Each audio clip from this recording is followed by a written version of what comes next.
Good day, everyone. It's time for another conversation with our SL Living Expo sponsors. Today, we are talking about a great aspect of the SL Living Expo, and that's the addition of transportation, and not just one type of transportation, but all modes of transportation. I'm talking today with a representative from the drivers of SL, also known as DSL. This community helps Second Life drivers find all types of vehicles, tools, and information to utilize in world, including cars, trucks, bicycles, motorcycles, watercraft, hovercraft, aircraft, locomotives, just anything you could think of as a mode of transportation, they cover. So I am joined by traveler extraordinaire Luke Flywalker. Luke, it is great to see you again. Yes, it's great to be here again. Seems like we just did this yesterday, maybe. Yes, we did, and that was fascinating as well. Luke is talking about the SL Aviation Network that he is also involved with. So that's why I call you the traveler extraordinaire. I mean, anything to do with travel and SL, Luke is a great resource. So as I understand it, the drivers of SL distributes a weekly navigation HUD to its members to use to explore SL in a variety of ways with their own vehicles. And this week, the HUD was just released, I guess, about 30 minutes ago. So tell us about, uh, and for people that may want to join, what will be the group experience and how does the HUD work? Okay, great. Yeah, the HUD. There's a HUD available every week, a new HUD, and the last weekend of the month, the Roadward, a group called the Roadward Cruisers, actually does the drive, and sometimes they have a HUD, and sometimes they don't. That's kind of a separate group from Drivers of SL, and it gives Christy, who creates most of the HUDs, a week off, but sometimes it does, unless she's creating a HUD for them. But they do various drives, usually shorter than the drivers of SL HUD. But there'll be a HUD, and sometimes it was depending on how well everybody works together and they get the HUD out in time. Sometimes they're available on Friday, but they'll always be available by 11:30 a.m. on Saturday, and that's the first group drive, and so people can join, and travel as a group. Although the HUD is available for you to use anytime, like I told you earlier in our conversation that I drove uh, the drive from last Saturday. I just did that this morning. I hadn't had time to do it. So you can do them, with the group or at your leisure by yourself or with a friend or whatever. And then the HUD tells you everything to do. And there are some bloggers that do videos every week, and I've got some videos, kind of tutorial videos on SL Aviation Network about how to use the HUD. But basically, it puts a circle at the top of your screen with an arrow in it, and you just keep that arrow pointed straight up, and you're going in the right direction. Now, that's the simplified version. There's a lot of more parts to that HUD. And it will tell you, like, if you're coming up to a corner, a region corner, where four sims meet or two sims meet, and you have to drive through the corner or fly through the corner, it will tell you, to slow down. It actually, has voice messages that it sends you, as well as text messages as well. And so that's basically, you just attach the HUD and follow the instructions that it tells you to do. And that no matter where you're at, you don't have to be at the starting location, because it will ask you to grant teleport permissions. And once you do that, then it'll tell you to press page down, and you're teleported to the beginning of the drive. And then once you get there, it will give you the instructions, what to do. All right. Res a land vehicle, or you might do a boat, or you might do a plane or a helicopter, spaceship, a horse. We've ridden horses. Just about any means of travel in Second Life we've used on the drives. Yeah, and I even saw one blogger who was instructed to walk up a mountain and go down a zip line. So it could be Yes. anything, and you could experience all these different modes or many of these different modes in a single drive. Is that correct? Yeah, that's right. Yeah, because well, for example, the drive coming here from last Saturday, we did a, a car or motorcycle, road vehicle, and then we did a train, a locomotive, and then we did back on the car, and then we did a helicopter, and then a bicycle, and then we went to a racetrack and had to race around the racetrack in a go kart. So that was just a typical. And then we came here to the expo, and then there was a bicycle resort there, or you could walk around, and it guided you around the expo and pointed out some points of interest as you walked around. And there was one thing that you touched on here. I just want to clarify the point. You said that there are group starts, or you could go self-paced, so you could do it either way. Yes, that's right. And the group drives are scheduled through the drivers of SL Group, and they are 11:30 a.m. on Saturday, and then 11:59 p.m. on Saturday. I think they avoided midnight because it gets too confusing. Midnight, or you say talking Saturday or Sunday or whatever. So they always say 11:59 p.m. for the midnight group, and then the Japanese. Group here has really got involved in growing in drivers of SL, and they actually have a Japanese translation in the HUD now too. So you have to choose English or Japanese, and that group usually does their drive sometime around 3 a.m. Second Lifetime on Sunday morning. So uh, and anybody's free to join them, of course, and That they have crazier avatars and do a lot of crazy stuff, but it's fun to watch them. So and fun yeah, I would to imagine drive with them.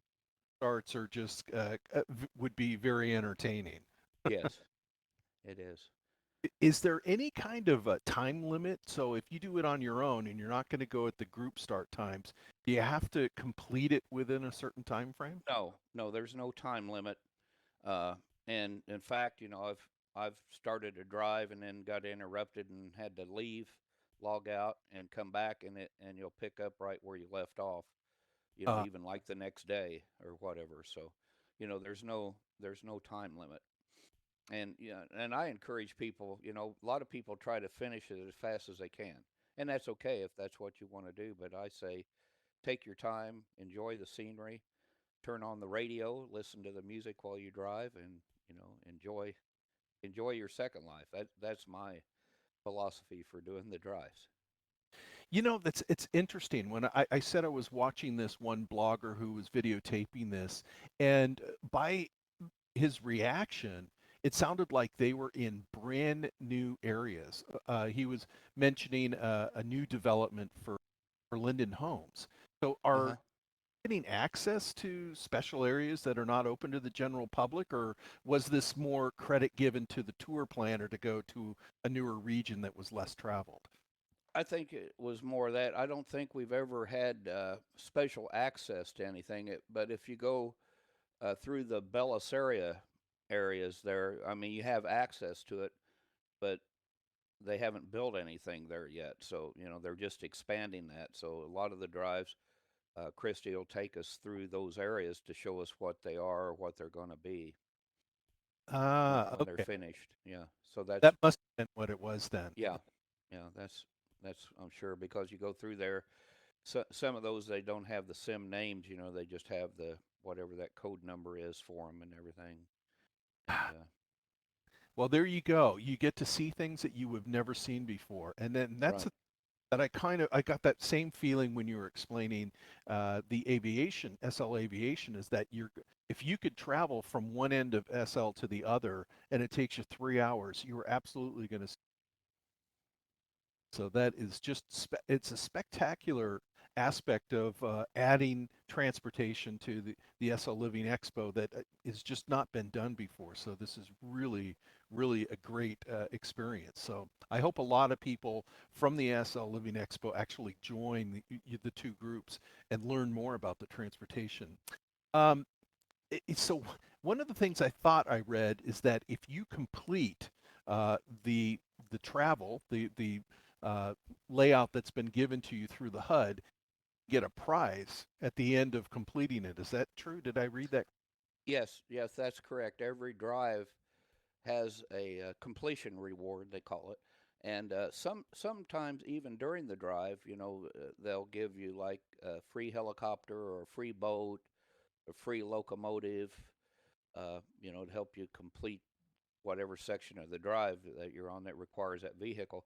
But at the end, each drive has a sponsor, and sponsors then can post in the drivers of SL group, several times a week, and get some privileges that way. But it's usually some type of vehicle, land vehicle, sometimes airplanes. But this for the drive coming here, it was by a builder or the business called Shut Up and Race.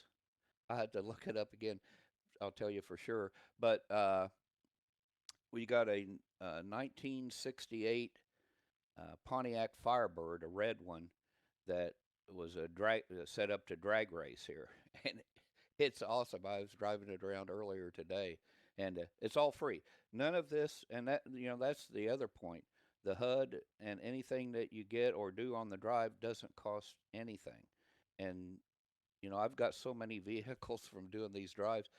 I forget some of them that I actually have. I'm looking through my inventory and I find, oh yeah, I got that from a drive back in 2018. Wow, I forgot all about it. And but so yeah, I mean, you get 50 prizes a year. If you do all the drives, or 52 or whatever.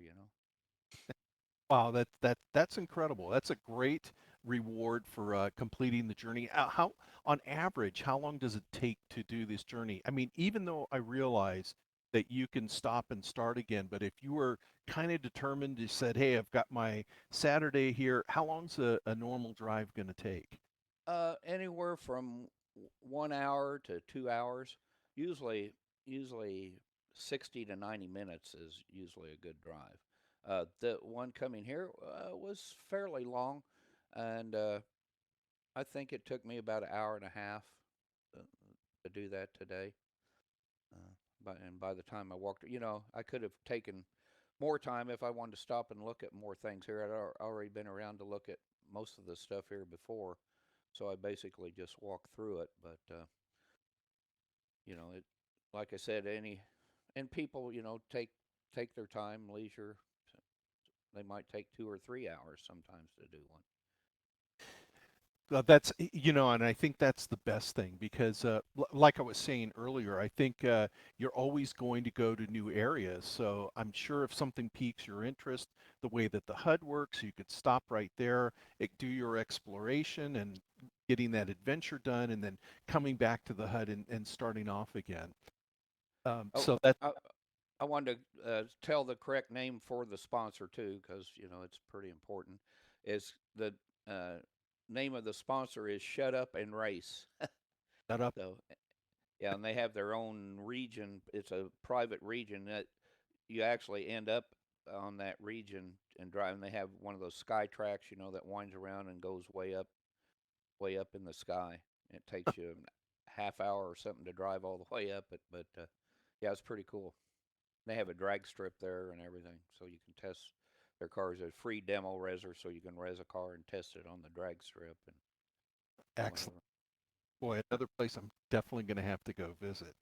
Yeah. Now, one of the things that I know, and I mentioned earlier, is that each of the drivers have their own vehicles. So, uh, i- do they get a chance to understand what the drive is going to entail? Because like me, I don't know that I have a locomotive in my inventory. So, how do they actually understand what they're going to need for drives? Is that in the HUD as well? Yeah, it tells you, of course, but usually when Christy or whoever does the announcement when they've posted the drive HUD when it's ready, it usually tell you list on there what you need for that drive. I don't know if there's a announcement, but they usually will list it on there. You need a a ground vehicle, a train, and helicopter and whatever. So, and sometimes this HUD didn't do it, but sometimes, like if you come where it's time to res your locomotive, it'll give you one. Which the ones I use are all ones that I've received on previous drives. Okay. Well, So, that makes it so much easier because I wouldn't, I wouldn't know what to buy. I'd have to go research it or look at it in the moment. If they give you one, then it's really simple to do. And I know you could use almost anything. So in this video that I watched, there was a person with a respectable yacht, but uh-huh. the yacht was actually using a bumper boat that you would see in a amusement area as his boat. So it actually made it much more interesting. And I just thought I got a little humor out of that as well. Uh, Right. be Yeah. creative and be your individual self and also participate in these drives, which is fabulous. All right. So if people go to, they're here at the expo, they want to go to the drivers of SL area, what should visitors expect to see there? Uh, Jasmus Maxwell, he's one of the administrators and or leaders in the drivers of SL Group, and he set up our display area here, which he did an excellent job. And he's also the one we have a blog or wiki page, a blog page, and he Jasmus has set all that up, and people can post blogs of interest, for vehicles and travelers and such. Uh, but you go there, and they've got some vendors there for vehicles that you can buy. I don't know if he's got any free stuff over there or not, but he's got a good representation of vehicles that you use on the drive setting there on display. So he's even got a blimp and got an airship up there as well. And I think that was his point, was to show people everything that you could use on a given drive. Yeah, I was definitely admiring the blimp, and I thought I saw a video where they were following one of the drives and the blimp taking videos and whatnot. So Hmm. the quality is incredible with that. And I thought the tower leading up to the blimp was maybe one of your designs. So it looked very much like your aviation tower. But in any event, I thought this was all wonderful. And the modes of transportation and the way that you could get around and enjoy Second Life is just so much bigger than I ever thought it would be. And it's thanks to pioneers like you, Luke. So it's great that you are here and making this available. I mean, I know that this takes so much time. You talk about planning these drives and what Christy is doing. There's so much time that you dedicate to make this such a reach for everyone.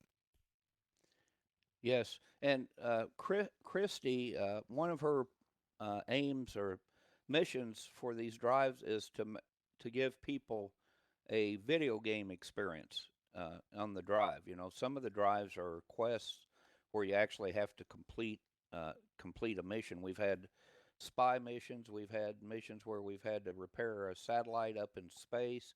Uh, we've had missions where we've had to deliver vaccines around to different points on the grid. And we've had missions where we went fishing, went to different fishing locations, and just one where I forget what they called the service, but it was like the Second Life Uber, and we had to pass a driving test, and then we had to go pick up a passenger and haul them around to a certain place, and so yeah, it's just fun. I mean, when you get right down to it, but you got to think that when you said it about the hours, and Christie just has to put in countless hours because every point along that drive has to be marked. It goes by waypoints, so that's how the HUD tracks you. So she or somebody else, there's other people that help, but they have to go through the complete uh, drive and mark, every so often, every 25, 50 meters, they have to mark a waypoint and record all those and then put them in the HUD. So it's a monumental task. And to Yeah. do it every week is just like, wow. It Yeah, I blows know my mind. in the HUD in this video there was the pointer. You mean you can't really get lost, and it's because of all of this detailed mapping and waypointing. I realize that there is so much effort that goes into it, and it's just fantastic that you have so many dedicated people that are quote quote part of the staff, but so many people in the community that are helping provide a perspective on these drives as well. It just and I noticed there were over 5,600 people in the group, if I'm Yes. that. So it obviously is having a huge impact on the Second Life community at large. This has been really amazing, Luke. I certainly enjoy talking with you. And I just have to say, whatever your destination is, there's a great journey ahead of you by picking up the drivers of SL HUD and begin mapping your own adventure in Second Life. Drop by the drivers of SL area in the fairgrounds region of the SL Living Expo. Luke, it is an absolute pleasure. Thank you again. Thank you. It's been a pleasure too. I've really enjoyed it. Well, make all your destinations interesting by visiting all that there is to experience, explore, and immerse yourself in the SL Living Expo. Have a spectacular day, everyone.